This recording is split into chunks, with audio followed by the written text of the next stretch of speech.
Yang pertama, izinkan kamu dengan pemerintah Kabupaten Aceh Barat mengucapkan selamat datang dan ucapan ribuan terima kasih kepada guru-guru kamu, ulama-ulama katanya, pada Bapak Ibu Pemandu yang kabar hadir.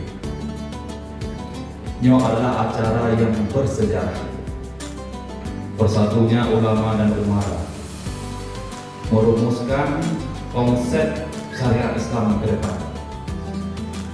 Jadi beri kesan seakan-akan wisata han maju gara-gara medun syariat Islam.